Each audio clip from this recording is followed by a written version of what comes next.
அன்பான நண்பர்களே வணக்கம். நாம் கேட்டுக்கொண்டிருப்பது வீரயுகநாயகன் வேள்பாரி. வாசிப்பது ஸ்ரீலதா தயாளன். போன பகுதியின் தொடர்ச்சியாக திசைவேலர் கபிலரிடம் சொன்னார். இந்த நிலத்தை தேர்வு செய்யும் போது நான் சொன்னது நினைவிருக்கிறதா உங்களுக்கு? நாம் இழைத்த தவறுதலுக்கு தண்டனை இந்த தட்டியங்காடுதான். நமது தலை சாயும் வரையிலும் இந்த நிலம் நம்மை துரத்தி கொண்டே இருக்கும் என்றேனே, ஞாபகம் இருக்கிறதா? ஆம் என தலையசைத்தார் கபிலர். துரத்தி செல்லும் இடைவெளியை கூட இந்த நிலம் வழங்காது என நினைக்கிறேன். இந்த நிலத்திலேயே நானும் சாய்ந்து விடுவேன். முடத்திருக்கனின் உயிர் பிரியும் போது அவன் இழைத்த தவறுக்கான தண்டனை என நினைத்தேன்.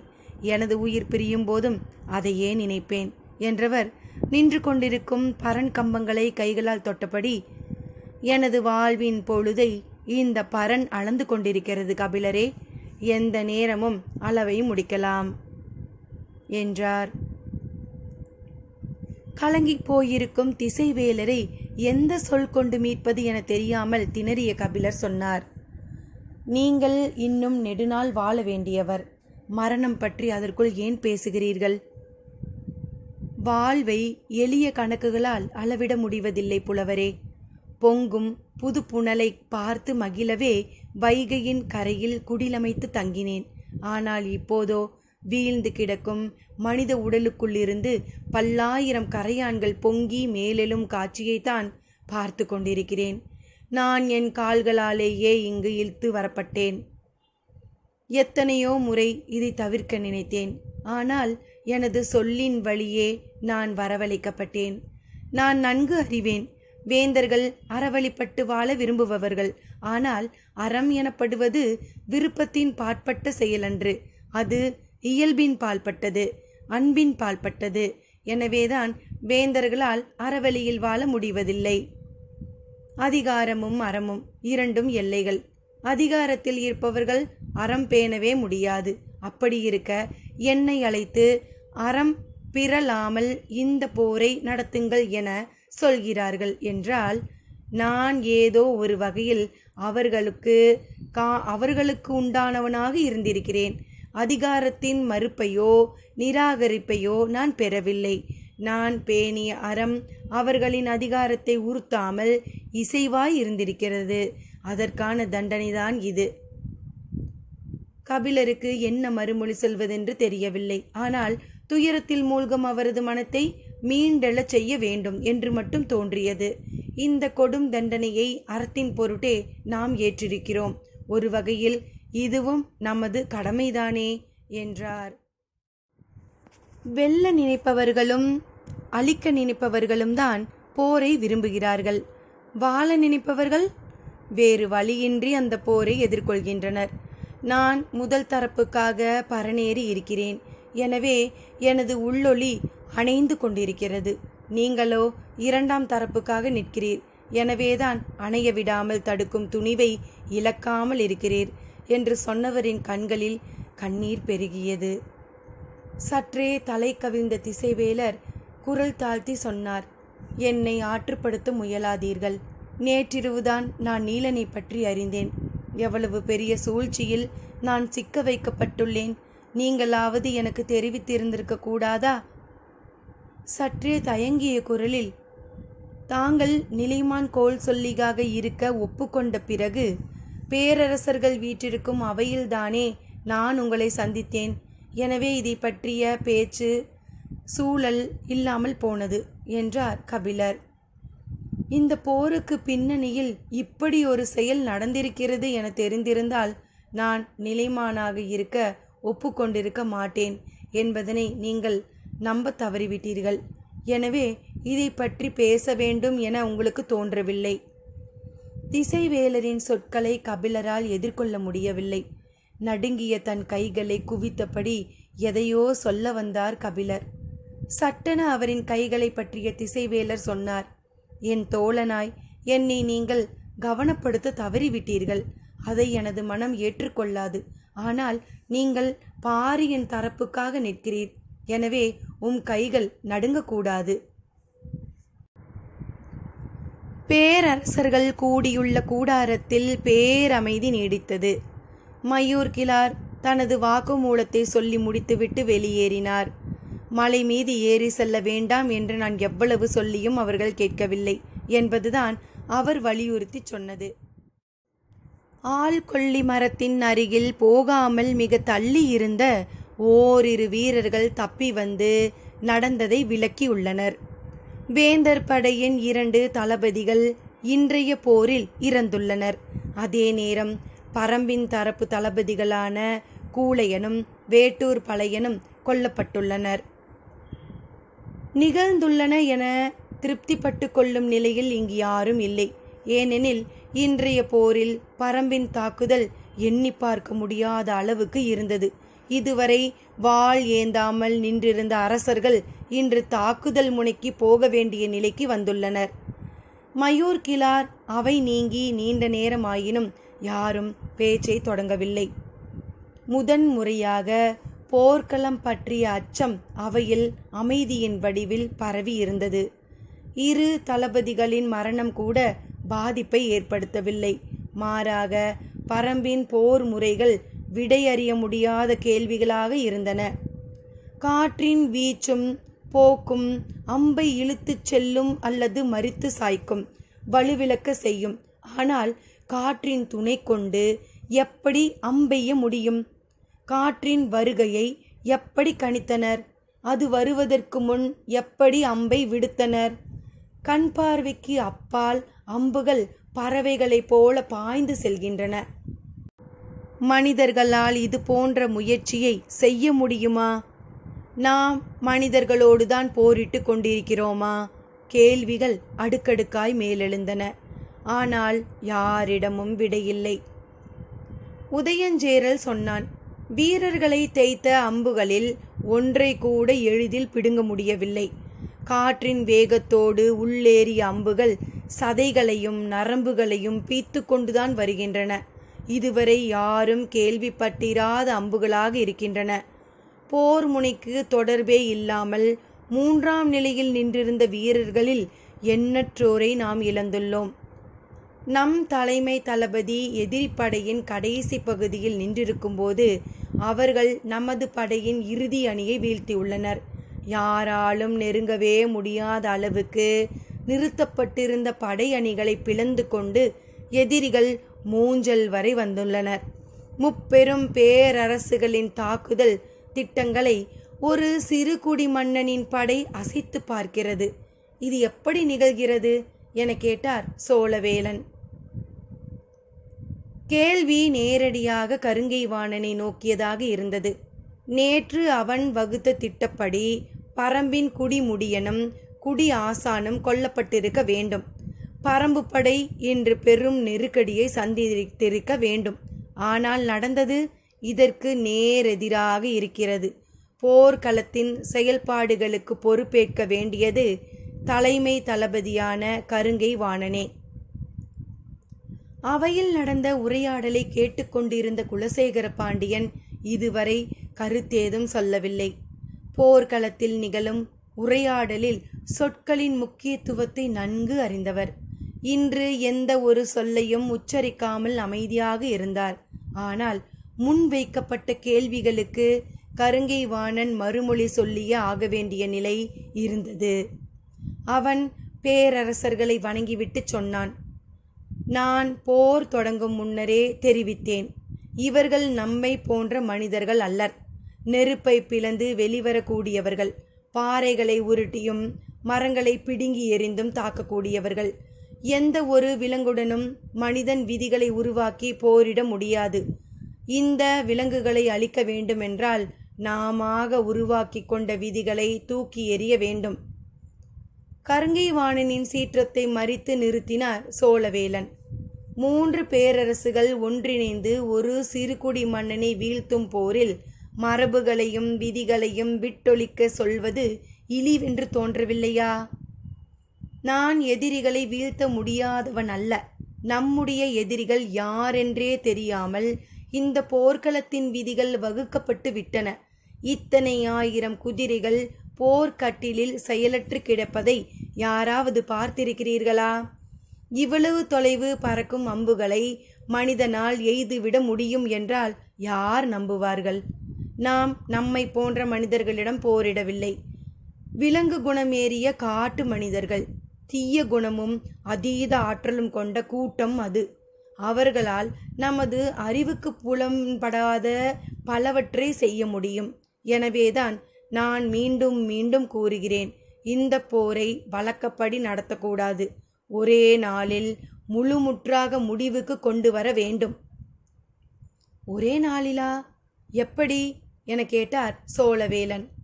நம்மிடம் இருக்கும் அனைத்து விதமான ஆயுதங்களையும் நஞ்சேற்றி எதிரிகளின் மொத்த படையையும் தாக்க வேண்டும். சிறிய வாய்ப்பு கூட தரக்கூடாது. தாக்கப்பட்ட ஒருவன் கூட குற்றுயிராகவேனும் போர்க்களம் நீங்கி இருளிமேட்டில் கால் பதிக்க கூடாது.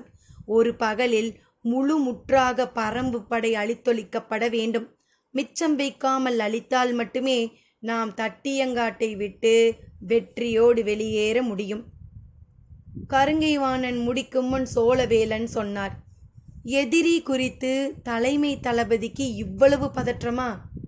சோழ பேரரசுக்கு தெரிவித்துக் கொள்கிறேன், எனது பதற்றம் அவர்கள் வெல்ல முடியாதவர்கள் என்பதால் அல்ல, நாம் எண்ணிலடங்காத வீரர்களை பலி கொடுத்து கொண்டிருக்கிறோம் என்பதால்தான். இவ்வளவு நேரமும் அமைதி காத்த குலசேகர பாண்டியன் இப்போது சொன்னார், நீ விதிகளின் நம்பிக்கையின்றி இருப்பதால்தான் எதிரிகளின் மீதான தாக்குதல் உத்தியை உன்னால் நம்பிக்கையோடு வகுக்க முடியவில்லை. அவை அமைதியோடு அவரின் குரலை கேட்டது. அடுத்த கூடாரத்தில் நீலன் இருக்கிறான். அவனை போய் பார். விதிகள் வகுக்கப்பட்ட இந்த போரில் பாரி வெற்றி பெறுவான் என்ற நம்பிக்கையை அவனது ஒவ்வொரு அசைவிலும் உன்னால் உணர முடியும். எதிரிகளிடம் சிறைப்பட்ட ஒருவனுக்கு அவனது படையின் மீதும் தாக்குதலின் மீதும் முழு நம்பிக்கை இருக்கிறது. ஆனால் சிறைப்பிடித்து வந்த உனக்கு அந்த நம்பிக்கை இல்லை. வாழ்வில் முதன் முறையாக போர்க்கள கூடாரத்தில் அவமானப்பட்டு நின்றான் கருங்கைவாணன். சினமேறி அவனது கண்கள் வெளித்தெரியாமல் இருக்க தலை கவிழ்ந்தான். அவனுக்கான சொற்களுக்கு இடம் தராமல் குலசேகர பாண்டியன் சொல்லி முடித்தார். இரவு உணவை அருந்திய பிறகு கூடுவோம். நாளைய தாக்குதலுக்கான புதிய திட்டத்தோடு வா. கருங்கைவாணன் வெளியேறிய பிறகு அரச குடும்பத்தை சேர்ந்த 5 மட்டும் கூடாரத்தில் இருந்தனர். வெளிப்படையாக எல்லாவற்றையும் பேச முடியாத நிலை மூவேந்தருக்கும் இருந்தது. தந்தை சோழவேலன் கருங்கைவாணனை கடுஞ்சொற்கள் கொண்டு பேசியது சரியன்று என செங்கன சோழனுக்கு தோன்றியது. ஆனால் பொதிய வெப்பனின் எண்ணம் வேறு மாதிரி இருந்தது. தந்தை குலசேகர பாண்டியன் இப்படி பேசியதுதான் சரி. தளபதியை அவமானப்படுத்தும் சொற்களை உரிய முறையில் பயன்படுத்த வேண்டியது போர்க்கள செயல்பாட்டில் முக்கியமான ஒன்று. தளபதியானவன் வேட்டை விலங்கின் சீற்றம் குறையாமல் போரை வழிநடத்தி செல்ல வேண்டும். எதிரிகளை வீழ்த்த முடியாததற்கு அவனிடம் தெளிவான காரணங்கள் இருக்கக்கூடாது. போரின் போக்கை மீண்டும் மீண்டும் தனதாக்கிக் கொள்ளும் வெறி மட்டுமே அவனுக்கு இருக்க வேண்டும். ஆனால் கருங்கைவாணனோ எதிரிகளின் வலிமையான காரணங்களை தன்னுடைய 2 தோள்களிலும் சுமந்து கொண்டு திரிகிறான். அவற்றை வெட்டி வீழ்த்துவதே இப்போதைய தேவை. குலசேகர பாண்டியன் அதைத்தான் செய்துள்ளார் என பொதிய விற்பன் நினைத்தான். அவை பேச்சின்றி நீடித்தது. அமைதியை முடிவுக்கு கொண்டு வந்தது சோழவேலனின் குரல். போரில்லாத வழிமுறைகளை பற்றியும் நாம் தீவிரமாக சிந்திக்க வேண்டிய நேரம் இது. உண்மைதான். ஆனால் மலை மக்களின் கனவுகள் மிக குறுகியவை. சமவெளி மனிதர்களைப் போல ஆசைகளுக்கும் விருப்பங்களுக்கும் அவர்கள் விலை போய் விடுவதில்லை. குல சமூகத்தில் உடைப்பை ஏற்படுத்துவதும் எளிதன்று என்றான் பொதிய வெப்பன். பரம்பில் வேளிர் குளம் மட்டுமில்லையே, பல குளங்கள் இருக்கின்றனவல்லவா? அவற்றை நமக்கான முறையில் நாம் ஏன் பயன்படுத்தக்கூடாது என கேட்டார் சோழவேலன். நிறைய குளங்கள் இருக்கின்றன. ஆனால் எல்லோரும் தங்களின் குடிகளோடு பரம்பில் வசிக்கின்றனர். எனவே எளிதில் பாரிக்கு துரோகம் இழைக்க மாட்டார்கள் என்று சொன்ன குலசேகர பாண்டியன் சற்று இடைவெளிக்கு பிறகு சொன்னார், அது போன்ற செயல்களுக்கு நீண்ட காலம் தேவை. போர்க்களத்தில் தாக்குதல் உச்சம் கொண்டிருக்கும் இந்த நேரத்தில் அவற்றை பற்றி சிந்திப்பது நம்மை வலிமை குன்ற செய்துவிடும். இப்போதைய தேவை எதிரியை உருக்குலையச் செய்யும் தாக்குதல் உத்திதான். கருங்கைவாணன் என்ன திட்டத்தோடு வருகிறான் என்பதனை பொறுத்திருந்து பார்ப்போம் என்றார். அவரின் கருத்தை ஏற்று உணவு அருந்த கலைந்தனர். அணுக்காவலர்களும் மெய்க்காப்பாளர்களும் சூழ பேரரசர்கள் தத்தமது கூடாரம் நோக்கி போயினர். காக்கு வீரர்கள் அணிவகுக்க உதயஞ்சேரல் அவனது கூடாரத்திற்குள் நுழைந்தான். மூஞ்சல் நோக்கி பாய்ந்து வந்த எதிரிகளின் தாக்குதல் வேகம் அவனது மனக்கண்ணை விட்டு எளிதில் அகலவில்லை. பரம்போடு அதிகமான போர்களை நடத்தியது சேரர் குடிதான். எனவே அவனால் முன்னர் நடந்த போர்களின் தன்மைகளோடு ஒப்பிட்டு பார்க்க முடிந்தது. பரம்பு வீரர்களின் தாக்குதல் இந்த போரில் பல மடங்கு வலிமை கொண்டதாக தோன்றியது. மூவேந்தர்களின் கூட்டுப்படையின் எண்ணிக்கை யாரும் நினைத்து பார்க்க முடியாதது. ஆனால் அவற்றையெல்லாம் அவர்கள் ஒரு பொருட்டாகவே நினைக்கவில்லை. போரின் 3ஆம் நாளிலேயே அவர்கள் மூஞ்சலை நெருங்கிவிட்டார்கள். இனி அவர்களின் வேகம் மேலும் அதிகரிக்கும். நமது தரப்பில் வலிமையான படையை கொண்டுள்ளோம், ஆனால் நம்மிடம் சரியான திட்டங்கள் இல்லை என்ற எண்ணத்தோடு உணவு அருந்த அமர்ந்தான் உதயஞ்சேரல். அப்போது காவல் வீரன் உள்ளே வந்து வணங்கி சொன்னான், சோழ பேரரசர் தங்களை காண வந்துள்ளார். உதயஞ்சேரல் எழுந்து வாயில் நோக்கி வருவதற்குள் ஊன்றுகோலை நகர்த்தி உள் நுழைந்தான் செங்கன சோழன். இருவரும் உணவு அருந்தியபடியே பேசத் தொடங்கினர். புதிய விற்பனை தனது கூடாரத்துக்கு உணவு அருந்த அழைத்து வரச் சொன்னார் குலசேகர பாண்டியன். தந்தையின் திடீர் அழைப்பை வியர்ப்பை ஏற்படுத்தியது. எதற்காக அழைத்திருப்பார் என்ற சிந்தனையுடனேயே கூடாரத்திற்குள் வந்தான் புதிய வெப்பன். உணவு அருந்திக் கொண்டிருந்த குலசேகர பாண்டியன் எதிரில் வந்து நிற்கும் புதிய வெப்பனிடம் கேட்டார், நான் கருங்கைவாணனை கடுஞ்சொற்களால் பேசியது ஏன் என உன்னால் புரிந்து கொள்ள முடிந்ததா? புரிந்தது தந்தையே. தாக்குதல் உத்தியில் இன்னும் நமது ஆற்றல் முழுமையாக வெளிப்படவில்லை என்பதால். புதிய வெப்பன் சொல்லி முடிக்கும் முன் குலசேகர பாண்டியன் கூறினார், இல்லை, அவன் இதுவரை சரியான உத்திகளைத்தான் வகுத்துள்ளான். ஆனால் அவற்றையெல்லாம் எதிரிகள் எளிதில் தகர்க்கிறார்கள். தந்தையின் பேச்சு புதிய வெப்பனுக்கு சற்றே அதிர்ச்சியை கொடுத்தது. ஆனால் அதை நாம் அவையில் ஏற்றுக்கொண்டால் போரை வழிநடத்தும் நமது தலைமை திறன் மீது மற்ற இரு பேரரசுகளுக்கும் நம்பிக்கை பொய்க்கத் தொடங்கும். அதனால்தான் கருங்கைவாணன் பின்பற்றும் உத்தியை குறை சொல்லாமல் அவன் கொண்டிருக்கும் கருத்தின் மீது தாக்குதல் கொடுத்தேன். புதிய வெப்பன் வாயடைத்து நின்றான். மற்ற இரு பேரரசுகளுக்கும் பரம்பை வெல்ல வேண்டும் என்ற ஒன்றை நோக்கம்தான் இருந்தது. ஆனால் நமக்கு இருப்பதோ அந்த ஒற்றை நோக்கம் மட்டுமன்று. குலசேகர பாண்டியன் குரலின் வழியே போரின் நாளம் வெளிப்படத் தொடங்கியது. குலசேகர பாண்டியன் தொடர்ந்தார், மற்ற இரு பேரரசுகளும் முதன்முறையாக நமது தலைமையை ஏற்று வந்துள்ளனர். இந்த நிலையை பாதுகாக்க வேண்டும். அது பரம்பை வெல்வதை விட முக்கியத்துவம் வாய்ந்தது. அதே நேரத்தில் பரம்பை வெற்றி கொள்ளும் உத்தியின் வழியேதான் நம்மீதான அவர்களின் நம்பிக்கையை இறுக காட்ட முடியும். போரின் முழு பரிமாணமும் குலசேகர பாண்டியனின் வார்த்தையில் விரிந்தது. போர்க்களம் உருவாக்கும் நம்பிக்கை அல்லது நம்பிக்கையின்மையை தனது பேச்சு மற்றும் கண்ணோட்டத்தின் வழியே தலை கீழாக மாற்ற வேண்டிய ஆற்றல் மிக முக்கியமானது. உண்மையில் போர் தலைமை ஏற்பவர்களின் மனநிலையை வழிநடத்துவதில்தான் நிலை கொள்கிறது. குலசேகர பாண்டியன் தனித்து நடத்தி கொண்டிருக்கும் பெரும் போரை விரிந்த கண்களின் வழியே பார்த்து கொண்டிருந்தான் புதிய வெப்பன். போரின் போக்கு பற்றி என்ன நினைக்கிறீர்கள்? செங்கன சோழனின் கேள்விக்கு உடனடியாக பதில் சொன்னான் உதயஞ்சேரல். நம்மால் நினைத்து பார்க்க முடியாதபடி போரின் போக்குகளை அவர்கள் உருவாக்குவார்கள். என் தந்தையின் காலம் தொட்டு எத்தனையோ தாக்குதல்களை பரம்பின் மீது நடத்தியிருக்கிறோம். ஆனால் அப்போதெல்லாம் இல்லாத பேராற்றல் இப்போது பரம்பு வீரர்களிடம் வெளிப்படுவதை காண்கிறேன்.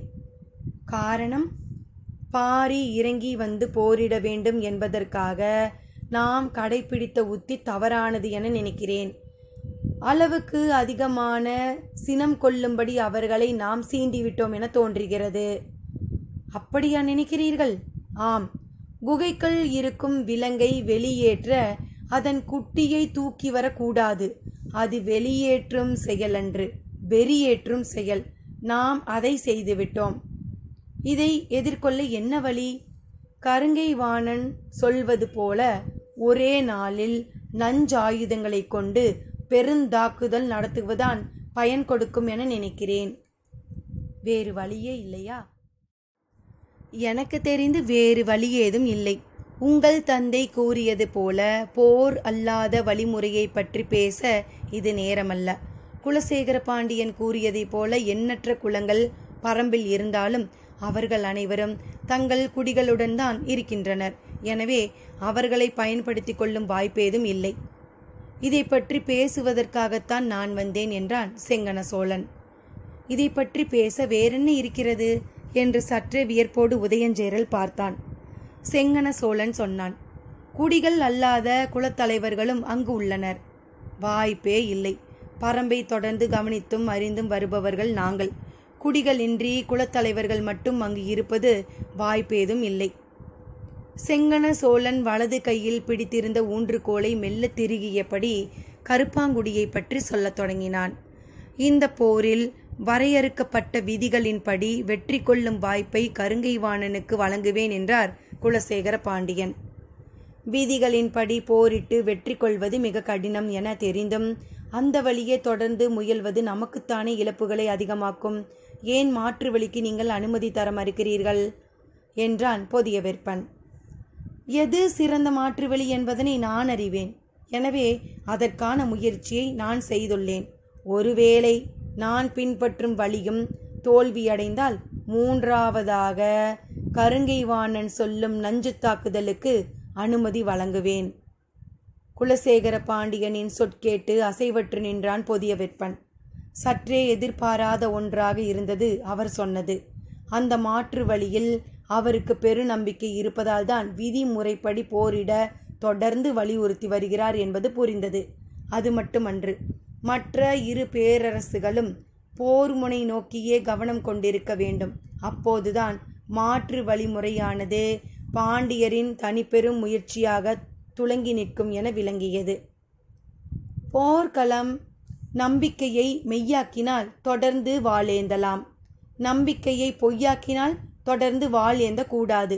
ஏனெனில் வெற்றி என்பது வாளோடு மட்டும் தொடர்புடையதன்று என்றார் குலசேகர பாண்டியன். ஆம் என தலையசைத்தான் பொதியவெற்பன். எவ்வளவு பெரும் படையும் துரோகத்துக்கு ஈடில்லை என்பதனை நீ அறிந்து கொள்ள வேண்டும் மகனே.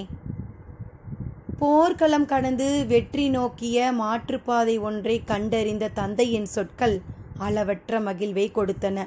பெரும் தயக்கத்தோடு மெல்ல கேட்டான், அந்த பாதை என்ன தந்தையே?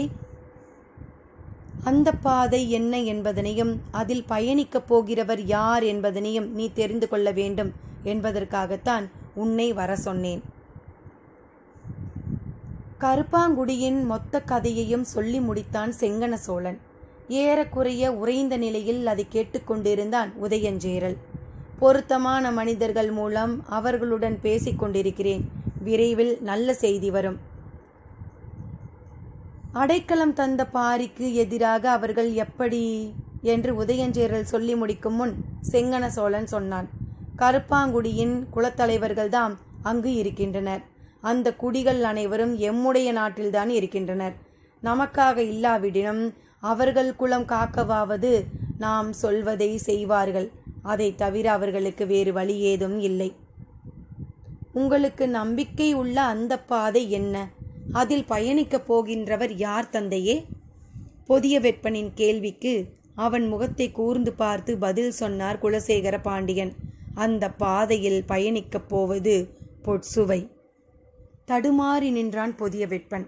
போர்க்களம் வந்து இத்தனை மாதங்கள் கழித்து தந்தை தன்னை தனியே அழைத்து பேசுவதன் காரணம் இப்போதுதான் புரிய தொடங்கியது. குலசேகர பாண்டியன் சொன்னார், அவள் அமைதி வேண்டி பாரியை காண திட்டம் வகுத்திருக்கிறாள். போரில் பங்கெடுக்காத வெங்கல் நாட்டின் 6 ஊர்க்காரர்களை கொண்டு அந்த செயலை செய்ய முயல்கிறாள். எனது கணிப்புப்படி விரைவில் அவள் பாரியை காண்பாள். அந்த நாளில் நாம் நினைத்தது நடக்கும். தந்தையை இமைக்காமல் பார்த்து கொண்டிருந்தான் புதிய வெப்பன். பாண்டியனின் தனித்த முயற்சியால் பாரி கொல்லப்படுவான். அதுவரை மூவேந்தர்களின் கூட்டுப்படையை வகுக்கப்பட்ட விதிகளின்படி கருங்கை வாணன் வழி நடத்துவான். அறம் பிறலாத போரின் சான்றென பரன்மேல் நின்றிருப்பார் திசைவேலர். தட்டியங்காட்டின் வெற்றி பாண்டிய பேரரசின் தனிப்பெரும் வெற்றியாக நிலை கொள்ளும். பெருவேந்தன் குலசேகர பாண்டியனின் திட்டம் இப்போதுதான் புதிய வெப்பனுக்கு புரிய தொடங்கியது. அத்தியாயம் 98. பிறை நிலவு எட்டி பார்த்து கொண்டு இருந்தது. விலாமரத்தின் அடிவாரத்தில் கூழையனை புதைத்தனர். தன் கண்களுக்கு முன்னால் கூழையன் வெட்டி சாய்க்கப்பட்டதை தேக்கனால் தாங்கிக் கொள்ள முடியவில்லை. சிறுவயது முதல் உற்ற தோழனாய் இருந்தவனை பறிகொடுத்த பதற்றம் அவனது உடல் முழுவதும் இருந்தது. மறுகணமே கருங்கை வாணனை வீழ்த்த கிடைத்த வாய்ப்பையும் பயன்படுத்தாமல் முடியாமல் போய்விட்டதே. ஒருவேளை அது நடந்திருந்தால் கூட மனம் சற்றே ஆறுதல் அடைந்திருக்கும். தேக்கனின் முகம் மிகவும் இறுகியிருந்தது. புதைத்து முடித்தவுடன் எல்லோரும் இரளிமேட்டில் இருக்கும் பாட்டாப்பிரை நோக்கி வலது புறமாக திரும்பி நடந்தனர். தேக்கன் மட்டும் இடது புறமாக நாகக்கரட்டை நோக்கி நடக்கத் தொடங்கினான். இறுதியாக சென்று கொண்டிருந்த முடியன் அவனை பார்த்தபோது, முரியன் ஆசானை பார்த்துவிட்டு வருகிறேன், நீ போ என்றான். முடியனுக்கு புரிந்தது. உடல் வலியோடு மனவலியும் சேர்ந்திருக்கிறது. கிழவன் எதையும் வாய் திறந்து சொல்ல மாட்டான் என எண்ணியபடி நடந்தான். எங்கும் வீரர்களின் ஓசை கேட்டபடி இருந்தது. நாகக்கரட்டுக்கும் இரளிமேட்டுக்கும் இடைப்பட்ட சமவெளி பள்ளத்தாக்கு எங்கும் ஓலை வேயப்பட்ட சிறு குடில்கள் எண்ணற்றவை அமைக்கப்பட்டிருந்தன. வீரர்களுக்கு உணவு தங்கள் எல்லாம் அந்த குடில்களில்தான். தேக்கன் அக்கம் பக்கம் யாரையும் பார்க்கவில்லை. நேராக முரியன் ஆசானின் குடிலை நோக்கி வேகமாக நடந்தான். வளர்பிறை ஆதலால் வானில் ஒளிப்பரவல் விரைவாக இருந்தது. ஆசானின் குடில் சற்று தொலைவில் இருந்தது. குதிரையில் போகலாம் என்று வீரர்கள் சொன்னதற்கு தேக்கன் மறுத்துவிட்டான். குதிரை பாய்ந்து செல்லும் போது விலா எலும்பு உள்குத்தி ஏறுகிறது. வலி தாங்க முடியவில்லை. அதனால்தான் குதிரையை தவிர்த்து வேகமாக நடந்தான். எங்கும் பந்தங்கள் ஏற்றப்பட்டிருந்தன. உலைக்கலங்களின் தீப்பொறிகள் பறந்து கொண்டிருந்தன. சாணை கல்லில் கருவிகள் கூர்த்தீட்டப்பட்டு கொண்டு இருந்தன. பொதினிமலை சாணை கற்கள் தனி சிறப்பு வாய்ந்தவை. மற்ற சாணை கற்களை விட 2 மடங்கு வேகத்தில் ஆயுதங்களை கூர்த்தீட்டக்கூடியவை. அவை கருவிகளோடு உரசும்போது தெரிக்கும் பொறியில் நீலமேறி இருக்கும். வேல், ஈட்டி, எக்கல், ஆலம், சகடம், குந்தம், கயலி, ஈர்வாள் என நாள்தோறும் ஆயுதங்களை கூர்த்தீட்டி வாங்கிக் கொள்வது போர் வீரர்களுக்கு வழக்கம். காட்சிகளை பார்க்க பார்க்க தேக்கனின் மனவேதனை அதிகமாகிக் கொண்டே இருந்தது. வாழ்வில் இனி தனக்கான ஆயுதங்களை கூர்த்தீட்டவே முடியாதோ என தோன்றியது. போர் முடிந்த இரவில் நீல நிற பொறிகள் உதிக்கும் தீக்கங்குகளை ஒவ்வொரு வீரனும் ஆசையோடு பார்த்து கொண்டிருப்பான். இன்றைய போரில் எதிரியோடு தான் நிகழ்த்திய தாக்குதலால் தனது ஆயுதங்கள் முனை மழுங்கியுள்ளனை என்பதனை உலைக்களத்தில் உள்ளவர்களிடம் சொல்வதில்தான் அவனது பெருமை இருக்கிறது. ஒருவேளை இன்று நான் எனது ஆயுதத்தை கூர்த்தீட்ட உலைக்களம் சென்றிருந்தால் என்ன பேசியிருப்பேன்?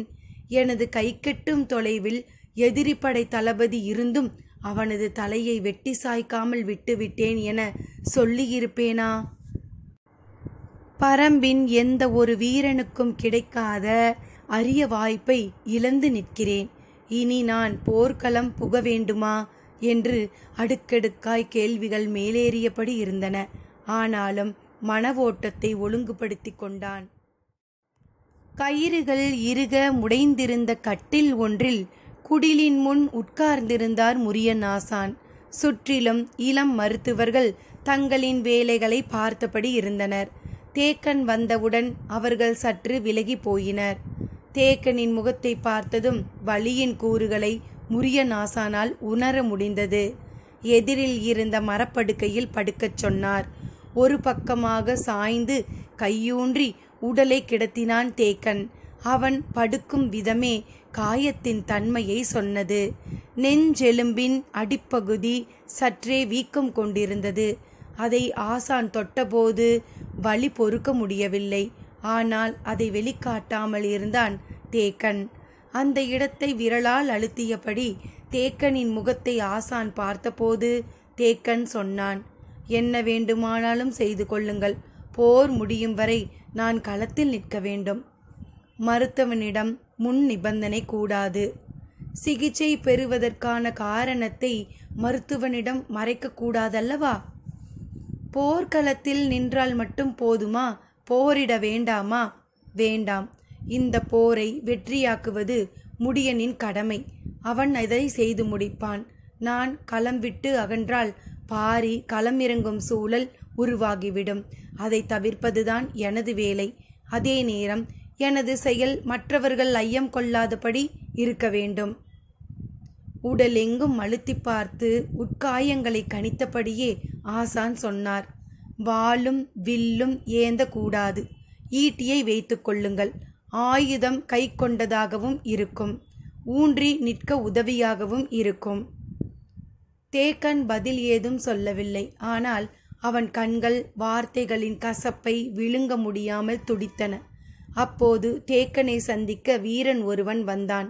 ஆனால் மாணவர்களோ தேக்கனுக்கு சிகிச்சை தொடங்கிவிட்டதால் வீரனை சற்று தொலைவிலேயே நிறுத்தினர். வடகோடியில் காட்டுக்குள் நுழைந்த வேட்டூர் பழையன் ஆட்கொள்ளி மரத்தை அண்டி எண்ணற்றோரை கொன்று தானும் இறந்துள்ளார் என்ற செய்தியை சொல்வதற்காக அந்த வீரன் காத்திருந்தான். உலைக்களங்களில் எண்ணிலடங்காத ஆயுதங்களை உருவாக்கும் வேலை இரவு பகலாக நடந்தது. ஆனால் அவற்றின் ஓசை எதுவும் மூஞ்சலுக்குள் கேட்காது. ஏனென்றால் உலைக்களம் இருக்கும் பகுதி, படைக்கல பேரரங்கு இருக்கும் பகுதி, மருத்துவ கூடாரம், மூஞ்சல் என எல்லாம் தனித்தனியே வெகு தொலைவில் இருந்தன. பொழுது நள்ளிரவை நெருங்கிக் கொண்டிருந்தது. குலசேகர பாண்டியன் சொல்லியதைப் போல புதிய தாக்குதல் திட்டத்தோடு கூடாரத்திற்குள் நுழைந்தான் கருங்கைவாணன். உள்ளே அனைவரும் காத்திருந்தனர். செங்கன சோழன் கருப்பாங்குடியினரை பற்றி சொன்ன செய்தியை கேட்டு மகிழ்ந்து போயிருந்தான் உதயஞ்சேரல். தந்தை குலசேகர பாண்டியனின் திட்டத்தை கேட்டு ஆச்சரியம் கொண்டிருந்தான் பொதிய வெப்பன். அனைவரும் மிக இறுக்கமான சூழலில் இருப்பார்கள் என நினைத்து உள்ளே வந்த கருங்கைவாணன் வேந்தர்களின் முகங்களை பார்த்து சற்றே குழப்பமானான். ஆனாலும் அவன் வகுத்த திட்டத்தை பற்றி கூறலானான். நிறைந்த அவையில் அவமானப்பட்ட ஒரு தளபதியின் சினம் அவன் வகுத்த திட்டத்தின் வழியே வெளிப்படத் தொடங்கியது. 3 நாள் போர்களின் அனுபவத்திலிருந்து நான் சில முடிவுகளுக்கு வந்துள்ளேன். எதிரிகளின் போர் உத்தி நம்மால் முன் உணர முடியாததாக இருக்கிறது. இனிமேலும் அப்படித்தான் இருக்கும். ஆனால் அவர்கள் படையின் வலிமை எதில் இருக்கிறது என்பதை என்னால் கணிக்க முடிந்திருக்கிறது என்றான். இதுவரை தாக்குதல் உத்தியை பற்றி மட்டுமே பேசிய கருங்கைவாணன் முதன் முறையாக எதிரி படையின் நுணுக்கங்களை பற்றி பேசத் தொடங்கியதை அவை உன்னிப்பாக கேட்டது. நம்மோடு ஒப்பிட்டால் பரம்பின் படை அளவில் மிக மிக சிறியது. ஆனாலும் அவர்கள் 3 நாள் போர்களிலும் முன்னேறி தாக்கியுள்ளனர். அதற்கு காரணம் அவர்களது படையின் மைய அச்சாக இருக்கும் விற்படைதான். அவர்கள் அம்பெய்யும் தொலைவில் சரிபாதிதான் நம் வீரர்களால் அம்பெய்ய முடிகிறது. எனவே விற்படையினரை நம்மால் நெருங்கவே முடியவில்லை. அந்த படையினர் போர்க்களத்தின் நடுவில் இருக்கின்றனர். அதனால் எதிரி படையின் மீது நம் படையினர் தாக்குதலை குவித்து முன்னேற முடியவில்லை. எனவே நமது தாக்குதலின் மூலம் எதிரிகளை தற்காப்பு நிலைக்கு தள்ள முடியவில்லை. மாறாக எதிரி படையில் ஏதாவது ஒரு பிரிவு மூஞ்சலை நோக்கி தொடர்ந்து முன்னேறி தாக்குகிறது என்றான். கருங்கைவாணனின் கணிப்பு மிக சரியானது என தோன்றியது. ஆனால் அதை வெளிக்காட்டாமல் இருந்தார் குலசேகர பாண்டியன். நாளைய போரில் பரம்பின் விற்படையை முழுமுற்றாக செயலிழக்க வைப்பதற்கான திட்டத்தை விளக்கினான். போர் உத்திகளை வகுப்பதில் அவன் கொண்டிருந்த அனுபவம் அவன் உச்சரித்த ஒவ்வொரு சொல்லிலும் மிளிர்ந்தது. சோழவேளன் மிரட்சியோடு அவன் சொல்வதை கேட்டுக்கொண்டிருந்தார். கருங்கைவாணன் திட்டத்தை கூறி முடிக்கும்போது யாரும் மறுசொல்லின்றி அதை நிறைவேற்ற ஆயத்தமாயினர். நாளைய போர் வேந்தர்கள் கொண்டாடும் செய்தியை தரும் என்பதில் ஐயம் ஏதும் இல்லை. உடலும் மனமும் தளர்ந்தபடி பரன் மீது நின்று கொண்டு எழும் கதிரவனை பார்த்தார் திசைவேலர். செம்பிளம்பின் வட்ட வடிவை மேகத்துண்டுகள் தழுவி கடந்தன. வானில் பறவை ஏதும் தென்படவில்லை. கண்கள் வெளியெங்கும் பார்த்து திரும்பின. வழக்கத்துக்கு மாறாக வேந்தர் படைகள் நிலை கொண்ட பகுதியில் தூசியும் புழுதியும் சூழ்ந்திருந்தன. போர் தொடங்கி நீண்ட பொழுதுக்கு பிறகுதானே இவ்வளவு புழுதி மேலும். இன்று என்ன நடந்துள்ளது? போர் தொடங்கும் முன்பே புழுதி இவ்வளவு உயரத்திற்கு சூழ்ந்துள்ளதே என நினைத்தபடியே நாளிகை வட்டிலை பார்த்தார். கோளின் நிழல் உள்ளிழுத்து கொண்டிருந்தது. சரியான இடத்தை தொட்டதும் வலது கையை உயர்த்தினார். பரனெங்கும் இருந்து ஓசை எழுப்பப்பட்டது. தட்டியங்காட்டு போரின் 4ஆம் நாள் தொடங்கியது. கை உயர்த்தி இமை பொழுது கடப்பதற்குள் நிலம் எங்கும் இருந்து வீரர்களின் பெருமுழக்கமும் முரசுகளின் பேரோசையும் வெளியை அதிர செய்தன. வழக்கத்தை விட பல மடங்கு ஓசை கனப்பொழுதில் மேலெழும்பியது. களத்தில் என்ன நடக்கிறது என்று திசைவேலர் கூர்ந்து பார்த்தார். பரம்பு படை வழக்கம் போல் தாக்குதலுக்கு ஆயத்தமானது. ஆனால் வேந்தர் படையோ வழக்கத்துக்கு மாறாக வெள்ளம் போல் பரவி விரிய தொடங்கியது. எல்லா திசைகளிலும் ஓசையுடன் புழுதி மேலெழுந்து கொண்டிருந்தது. இதுவரை வேந்தர் படை வடக்கு தெற்காக வரிசைகளை ஏற்படுத்தி கண்ணுக்கெட்டும் தொலைவு வரை அணிவகுத்து நிற்கும். முதல் நிலைப்படை, 2ஆம் நிலைப்படை, 3ஆம் நிலைப்படை என 3 பெருந்தொகுப்புகளாக படை நின்றிருக்கும். முதல் நிலைப்படை பரம்போடு மோதிக்கொண்டிருக்கும். இழப்புகள் அதிகமாகும் போது அடுத்தடுத்த நிலையில் இருக்கும் வீரர்கள் முதல் நிலை படையோடு வந்து இணைவர். ஆனால் இன்றைய போரில் வேந்தர் படை வழக்கம் போல் அணிவகுக்கவில்லை. பெரும் மாற்றம் நடந்துள்ளது. ஆனால் என்னவென்று புரிபடவில்லை. முரசின் ஓசை கேட்டதும் தாக்குதலுக்கு தயாரானது பரம்பு படை.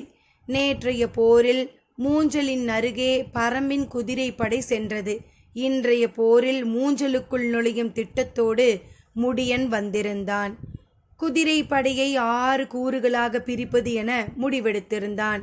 மூஞ்சலின் வடிவம் அவன் கண்களுக்குள்ளேயே இருந்தது. குதிரை படையின் 2 பிரிவுகள் மூஞ்சலை அடையும் வரை போரிடக்கூடாது. அந்த 2 பிரிவுகளையும் மூஞ்சலின் அருகில் கொண்டு போய் சேர்க்க வேண்டியது மற்ற 4 பிரிவுகளின் வேலை. அந்த 4 பிரிவுகளுக்கும் முடியன் பொறுப்பாவான். மூஞ்சலின் அருகில் சென்றதும் எதிரிகளின் தாக்குதல் பல மடங்கு வலிமை கொண்டதாக இருக்கும். ஏறக்குறைய அனைவரும் கவச வீரர்களாக இருப்பர். எனவே மிக வலிமையான தாக்குதல் அன்றி மூஞ்சலை சுற்றியுள்ள அரணை உடைத்துச் செல்ல முடியாது. எனவே மிக தேர்ந்த வீரர்களை கொண்டு அந்த பிரிவினரை உருவாக்கி இருந்தான். அதற்கு ராவதனை பொறுப்பாக்கி இருந்தான். போர் தொடங்கிய கணத்தில் வேந்தர் படையினர் மின்னல் வேக செயல்பாடு கொண்டு வருவது யாரும் எதிர்பாராத ஒன்றாக இருந்தது. எல்லா திசைகளிலும் வேந்தர் படையினர் பிரிந்தும் கலைந்தும் விரைந்து கொண்டிருந்தனர். பரம்பு படையின் மீது அவர்கள் தாக்குதல் தொடுக்கவில்லை. ஆனால் களமெங்கும் விரைந்து கொண்டிருந்தனர். என்ன செய்கிறார்கள் என்று யாருக்கும் பிடிபடவில்லை. முன்னணியில் விரைந்து கொண்டிருந்தவை தேர்கள்தாம். திகிரியையும் ஆளியையும் உருளியாக கொண்ட வலிமை மிகுந்த கூவிரம் வகை தேர்கள் விடுபட்ட அம்புகளைப் போல விரைந்து கொண்டிருந்தன. பரன் மேல் நின்றிருந்த திசைவேலர் இமைக்காமல் அவற்றை பார்த்து கொண்டிருந்தார். பரம்பு படையை விட்டு மிக விலகி எங்கே அவர்கள் போகின்றனர் என பார்த்து கொண்டிருக்கும் போதுதான் அதற்கு அப்பால் தேர்ப்படையின் இன்னொரு அணி போய்கொண்டிருப்பது தெரிந்தது. சற்றே அதிர்ச்சியோடு முன்னேறி செல்லும் அந்த அணியை கூர்ந்து பார்த்தார். விரையும் தேர்களின் மீது காலை கதிரவனின் ஒளிப்பட்டு சிதறியபடி இருந்தது. உற்று கவனித்தார். அவையெல்லாம் நிறைந்த பூண்களை கொண்ட கொடிஞ்சி வகை தேர்கள். இந்த வகை தேர்களை எந்த கருவி கொண்டும் சேதப்படுத்த முடியாது. திசைவேலர் தலையை எக்கி பார்த்தார். தேர்களின் உச்சியில் இருந்த கூம்பு மொட்டுக்கள் கதிரவனின் ஒளிப்பட்டு தகதகத்தன. உராய்வில் பறக்கும் தீப்பொறி போல விரையும் அவற்றின் வேகத்தில் மின்னி நகர்ந்தது வெய்யோன் பொன்னொளி. கண்கள் பார்க்கும் நில விளிம்பில் தேர்கள் எழுப்பும் மண் புழுதி அலை அலையாய் மேலெழுந்து கொண்டிருந்தது. என்ன நடக்கிறது என்று திசைவேலருக்கு புரிய தொடங்கியது. 3 நிலைகளில் நின்றிருந்த வேந்தர் படையின் ஒழுங்கை கருங்கை வாணன் இன்று மாற்றிவிட்டான். முதல் நிலை படை வழக்கம் போல் பரம்பு படையை எதிர்கொள்ள முன்னால் நகர்ந்து போய்க் கொண்டிருக்கும் போது 2ஆம் நிலை படை பரம்பு பகுதியின் இடுப்பு பகுதியை சூழ வேண்டும். அதே நேரம் 3ஆம் நிலை படை அதைவிட தொலைவில் அரை வட்ட வடிவில் பயணித்து பரம்பு படையின் பின்புறத்தை அடைய வேண்டும். அதாவது பரம்பு படை முழுமுற்றாக வேந்தர் படைகளால் சூழப்பட வேண்டும். அவ்வளவு தொலைவு பயணித்து பரம்பின் மொத்த படையையும் முற்றுகையிடுவதற்கு தேவையான அளவுக்கு வீரர்கள் வேந்தர் படையில் இருந்தனர்.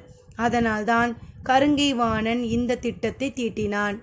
அவன் வகுத்த திட்டப்படி வேந்தர்களின் தேர் படை மின்னல் வேகத்தில் பரம்பு படையின் பின்பகுதியை நோக்கி மிக தொலைவில் அரைவட்டம் அடித்து விரைந்து கொண்டிருந்தது. அந்த தேர்கள் எல்லாவற்றிலும் மணிகள் கட்டப்பட்டிருந்தன. எனவே மணிகளின் பேரோசை எங்கும் எதிரொலித்தது. எழும் புழுதியும் வீரர்களின் பேரோசையும் தெரிக்கும் மணி ஓசையுமாக போர்க்கள வெளியெங்கும் வேந்தர் படையின் ஆதிக்கம் மேலெழுந்தது. தனது திட்டப்படி விரைந்து தாக்குதலை தொடுக்க வேண்டிய முடியன் போர் தொடங்கிய கணமே நிதானம் கொள்ள தொடங்கினான். எதிரிகள் என்ன செய்கிறார்கள் என்பது சற்றே குழப்பமாக இருந்தது. அவர்கள் யாரும் பரம்பு படை நோக்கி ஒற்றை அம்பை கூட எய்யவில்லை. ஆனால் எல்லோரும் தீவிரமாக இயங்கிக் கொண்டிருக்கின்றனர். எதிரிகளின் திட்டம் என்ன என்பதனை அறிய அவர்களின் செயலை கூர்ந்து கவனித்துக் கொண்டிருந்தான் முடியன். ஆனால் கடைசி வரிசையில் ஈட்டியை ஊன்றுகோலாக பிடித்தபடி சாய்ந்து நின்று கொண்டிருந்த தேக்கனுக்கு பிடிபட தொடங்கியது. ஏனென்றால் பரம்பு படையை விட்டு மிக விலகி அரைவட்ட வடிவில் புழுதி மேலெழுந்து கொண்டிருந்தது. மேலெழும் புழுதியின் முன்முகம் அவன் இருக்கும் பின்புறத்தை நோக்கி வளைந்து வந்து கொண்டிருந்தது. கருங்கை வாணன் தாக்குதலுக்கான திட்டத்தை உருவாக்கிய கணத்திலிருந்து மிக தீவிரமாய் செயல்பட்டு கொண்டிருக்கிறான். நேற்று நள்ளிரவு மூவேந்தர்களும் இந்த திட்டத்தை ஏற்றனர். கொல்லப்பட்ட தேர்ப்படை தளபதி நகரி வீரனுக்கு பதில் வெறுகாலனை புதிய தளபதியாக நியமித்தான் செங்கன சோழன். சூளக்கையனுக்கு பதில் மாகணகனை தளபதியாக நியமித்தான் குலசேகர பாண்டியன். உடனடியாக தாக்குதல் திட்டத்துக்கான வேலைகள் தொடங்கின. படைக்கல கொட்டிலில் இருக்கும் ஆயுதவாரியை நோக்கி முதல் ஆணை பிறப்பிக்கும் பொழுது நள்ளிரவை தொட்டு நின்றது. வழக்கம் போலவே நாளைய தாக்குதல் நடக்கும் என நினைத்த ஆயுதவாரி வீரர்களுக்கு தேவையான ஆயுதங்களை எல்லாம் படைப்பிரிவுகளுக்கு வழங்கிவிட்டு தனது கூடாரத்திற்கு சென்றார். உள்ளே சென்று அமர்ந்ததும் தலைமை தளபதியின் ஆணையோடு வீரன் ஒருவன் வந்து நின்றான். ஆணையை கண்டதும் அவர் அதிர்ச்சிக்குள்ளானார். நாளைய போரில் வேந்தர் படையில் இருக்கும் அத்தனை வீரர்களும் களம் புகுந்து எதிரிகளின் மீது தாக்குதல் நடத்தப் போகிறார்கள். எனவே அனைவருக்கும் தேவையான ஆயுதங்களை உடனடியாக கொண்டு சேர்க்கும் ஏற்பாடுகளை செய்யும்படி அதில் கருங்கை வாணனின் உத்தரவு இருந்தது. இதுவரை முதல் நிலை படை வீரர்கள் மட்டுமே தாக்குதல் தொடுத்தனர். மற்ற 2 நிலைகளிலும் இருந்த வீரர்கள் தாக்குதல் களத்துக்கு தேவைப்பட்டால் மட்டுமே சென்றனர். தாக்குதல் களத்துக்குள் வீரர்கள் அனைவரும் புகுந்தால் அவர்களிடம் இருக்கும் ஆயுதங்களைப் போல குறைந்தது 6 மடங்கு ஆயுதங்களை அவர்களுக்கு கொண்டு சேர்க்க ஆயுதவாரி ஆயத்த நிலையில் இருக்க வேண்டும். தாக்கும் அணியின் பின்புறம் ஆயுத வண்டிகள் எந்நேரமும் அணிவகுத்து நிற்க வேண்டும். இப்போது படை முழுவதும் இருக்கும் அனைத்து வீரர்களும் தாக்குதலுக்கு கிளம்பப் போகிறார்கள் என்றால் அனைவரின் கைகளிலும் தேவையான அனைத்து விதமான ஆயுதங்களும் இருக்க வேண்டும். அனைத்து படை பிரிவினருக்கும் களத்துக்கு தேவையான ஆயுதங்களை வண்டியில் ஏற்றி ஆயத்தப்படுத்த வேண்டும். இவையெல்லாம் இந்த நள்ளிரவுக்கு பின் எப்படி சாத்தியமாகும்? ஒருபோதும் முடியாது என்று புலம்பியபடி தலைமை தளபதி எங்கே இருக்கிறார் என கேட்டான் ஆயுதவாரி. செய்தியை கொண்டு வந்த வீரன் மூஞ்சலுக்குள் இருந்துதான் இதை கொடுத்து விட்டார் என்றான்.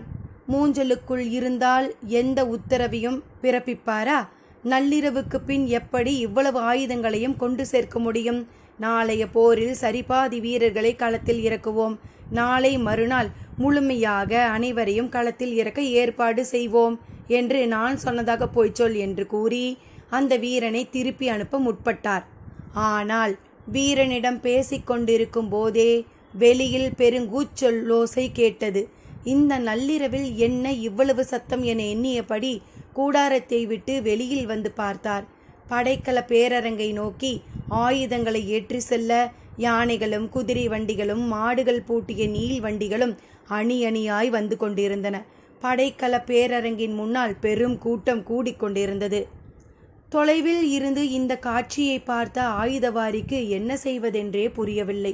3 நாள் போரிலும் கொல்லப்பட்டது போக மீதம் இருக்கும் 45 சேனை முதலிகளும் அவர்களுக்கு கீழே இருக்கும் 450 சேனை வரையர்களும் நாளை தங்களின் படைகளை களம் நோக்கி தாக்குதலுக்கு நகர்த்துகின்றனர். அனைத்து படை பிரிவுகளுக்கும் தேவையான ஆயுதங்களை பெற்று செல்ல சேனை முதலிகளின் உத்தரவோடு படை பணியாளர்கள் போர்க்களம் பேரரங்குக்கு முன்னால் வந்து குவிய தொடங்கினர். மிரண்டு போனார் ஆயுதவாரி. தன்னிடம் கேட்காமல் இந்த நள்ளிரவுக்கு பின் இப்படி ஒரு உத்தரவை சேனை முதலிகளுக்கு எப்படி வழங்கலாம் என்று கடுங்கோபத்தோடு பேரரங்கு நோக்கி விரைந்தார். பாண்டியனின் படைக்கல பேரரங்குதான் மூஞ்சலுக்கு அருகில் இருக்கிறது.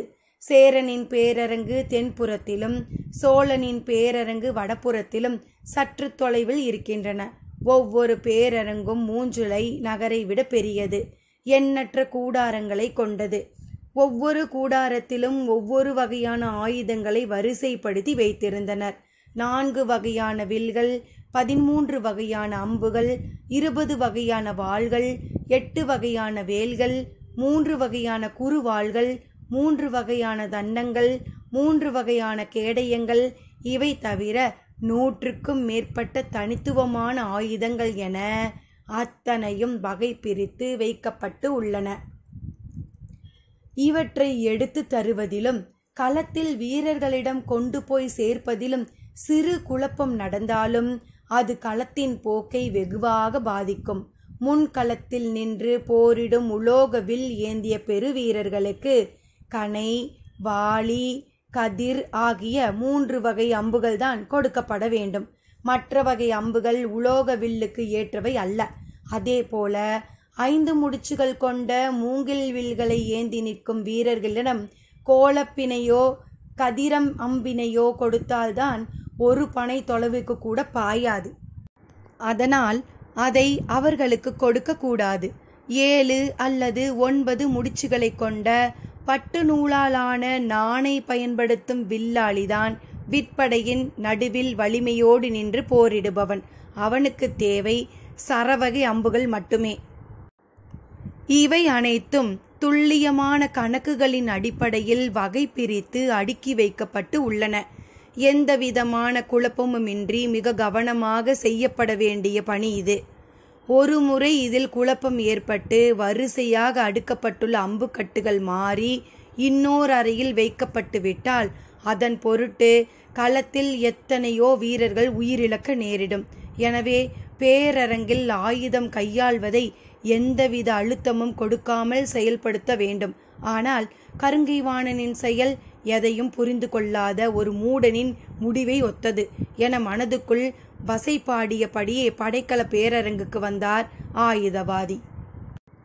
அங்கோ எண்ணற்ற போர்க்கள பணியாளர்கள் தங்களுக்கான ஆயுதங்களை வண்டிகளில் வேக வேகமாக ஏற்றி கொண்டிருந்தனர். தான் வரும் முன்பு எப்படி இந்த வேலையை தொடங்கினார்கள் என்ற கோபத்தோடு ஆயுதவாரி உள்ளே நுழைந்தபோது அங்கு கருங்கைவாணன் நின்று கொண்டு பணிகளை ஒருங்கிணைந்து கொண்டிருந்தான். எண்ணற்ற வண்டிகளும் யானைகளும் ஆயுதங்களை ஏற்றி செல்ல காத்திருக்கின்றன. வேகமாக வந்து பணியை ஒருங்கிணையுங்கள் என்று ஆயுதவாரியை பார்த்து சத்தம் போட்டு கூறினான் கருங்கைவாணன். மிகுந்த கோபத்தோடு வந்த ஆயுதவாரிக்கு வீரர்களும் பணியாளர்களும் நிறைந்த இந்த இடத்தில் தலைமை தளபதியிடம் எப்படி சினத்தை வெளிப்படுத்துவதென தெரியவில்லை. ஆனால் வேலை வேக வேகமாக நடைபெற்று கொண்டு இருந்தது. விரைவாக பிரித்தனுப்புங்கள். சேரனின் பேரரங்கிலிருந்து ஆயுதம் ஏற்றப்பட்ட வண்டிகள் அப்போதே வெளியேறிவிட்டன என்றான். பாண்டியனின் ஆயுதவாரி சற்றே அதிர்ச்சிக்குள்ளானார். அதற்குள் எப்படி அவர்கள் பிரித்து அனுப்பினார்கள் என்றார். அவர்கள் ஆயுதவாரி இரவில் கூடாரத்திற்கு சென்று ஓய்வெடுப்பது இல்லையாம். ஆயுத பேரரங்கில்தான் இருப்பாராம். எனவே செய்தி கிடைத்ததும் வேலையை தொடங்கிவிட்டார் என்றான் கருங்கைவாணன். அதன் பிறகு அவர் பேச்சு ஏதுமின்றி ஆயுதங்களை பிரித்தனுப்பும் வேலையில் ஈடுபட்டார். உண்மையில் கருங்கைவாணன் மற்ற இரு ஆயுதவாரிகளுக்கும் இன்னும் செய்தியையே அனுப்பவில்லை. நள்ளிரவுக்கு பின் இவ்வளவு பெரிய வேலையை சொன்னால் எந்த ஆயுதவாரியும் ஒப்புக்கொள்ள மாட்டார். அது மட்டுமன்று, வலுக்கட்டாயமாக செய்யும் சூழலை ஏற்படுத்தினால் அது போர்க்களத்தில் குழப்பத்தில் முடிய வாய்ப்பிருக்கிறது. எனவே மிக கவனமாக இந்த வேலையை செய்தான் கருங்கைவாணன். இப்படி சரியாக திட்டம் போட்டு செயல்படுத்தினான் கருங்கைவாணன். பேரரசின் முழு படையும் பரம்பு படையை சுற்றி வளைத்தால் பரம்பின் நிலை என்னவாகும்? பரம்பு இதை எப்படி சமாளிக்கப் போகிறது? பார்ப்போம் சிறிது இடைவெளியில். நன்றி நண்பர்களே.